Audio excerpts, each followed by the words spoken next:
It's been a while since my last video. I've been super busy with other stuff, including game development, teaching, and a lot of other things. So I didn't really have the time to publish a lot of videos.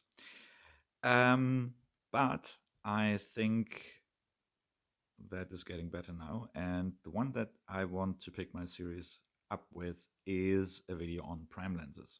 So over the past couple of months, I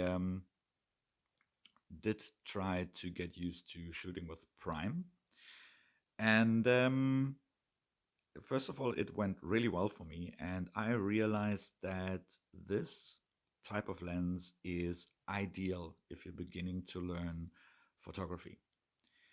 Uh, it's I've been always a flexible zoom lens kind of guy because I bird photography, landscape photography, whatever you have, street photography.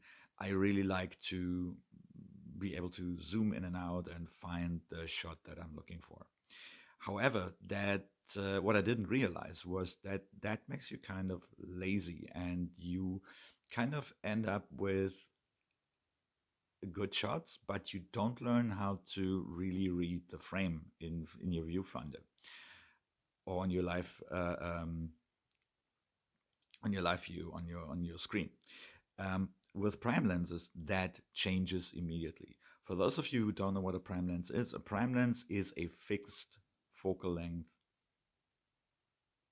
lens that you cannot zoom in and out. You have a one fixed focal length, so you literally have to zoom with your feet. You have to walk around, you have to move sideways, in and out to find a better composition for your frame. And I really find this to be super beneficial when it comes to learning how to actually get a better shot out of a scene than starting with the typical flexible zoom kit lens that you get on most of your bodies when you buy a new camera, like the 18 to 55 from Canon or anything similar on other bodies.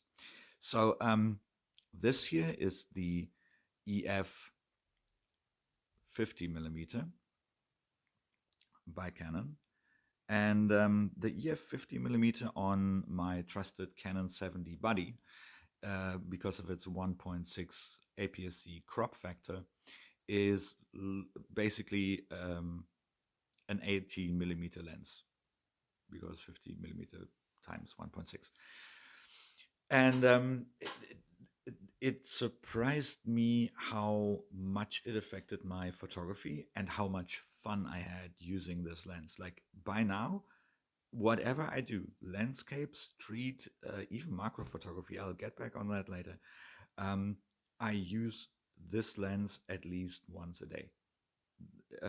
And you get brilliant photos out of it.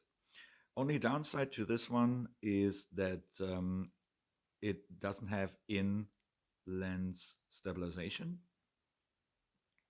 but because these prime lenses usually have um, a very low um, aperture. This one is an f1.8. That really doesn't matter because you can shoot at very high frame rates, which is absolutely beneficial, especially when you're shooting in low light or you're in like in a room and you want to shoot portrait and things like that. This is brilliant, and they give you a really beautiful bouquet. So for street photography, for portrait photography, these lenses are absolutely ideal. And on top of that, they're super affordable. If you're starting with photography, maybe as a hobby, I bought this lens here in South Africa basically for at around $150 new. So if you buy these used, you probably get them at a much, much lower price. Um, Manual focus, autofocus, that's all. So as I mentioned, beautiful bouquet. and they are very small. So if you're like me, you do street photography, and you don't like to be noticeable or in people's faces with a long lens, and or want to stay away from people and shoot like a peeping tom out of the shadows, then this makes life for a street photographer much easier, because your camera isn't that noticeable, because you don't run around with that bazooka in front of your face to shoot people.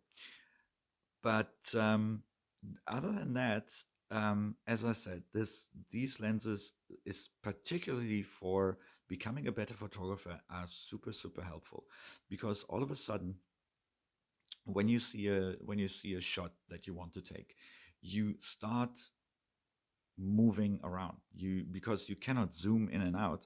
You literally have to move your feet to um, find the best shot that you can get and the best framing of a subject. So it, it it really helps you to understand the process of framing a lot more. It sounds like a lot of work, yes, but trust me, it's fun. This was one of the reasons why I stayed away from prime lenses for so long. It's like, yeah, but it's more convenient if you can zoom in and out and you can shoot from where you are at. But that leads to the wrong perception that the spot that you are at and that you found that subject from, or the scene from, is the ideal spot. In most cases, it is not. When I had this with this, particularly in street and architecture photography, so often that I found far more interesting angles, and hence better compositions, and in the end better photos, much more keepers actually, using this prime lens, because all of a sudden you have to move around, you look at things from a different perspective, quite literally, and you find a better shot that you never expected before. So it teaches you how to work as a photographer in a much more efficient way by challenging you. And that is the one thing that I love about these lenses. And I'll definitely invest more in prime lenses in the future.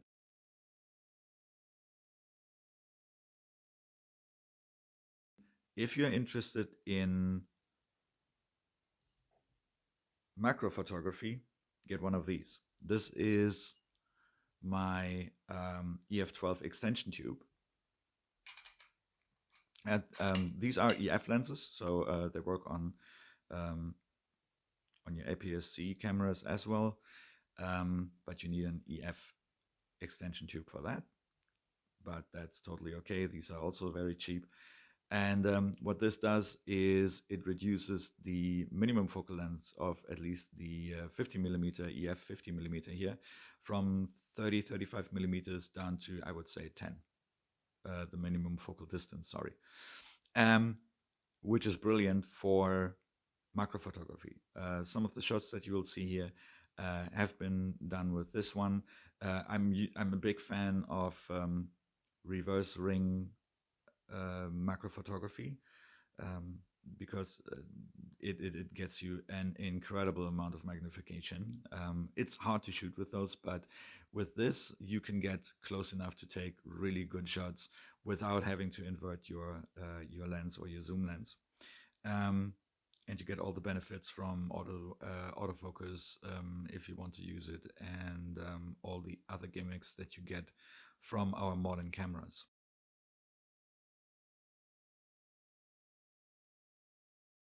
Cool. So I hope you, especially as a beginner, got something out of it. Try the prime lenses, guys. You will love them, trust me. And I hope it doesn't take me another couple of months for the next video. Hope you enjoyed this. Subscribe, like, share, and hit that bell button, please. And take great photos. Bye. Until next time.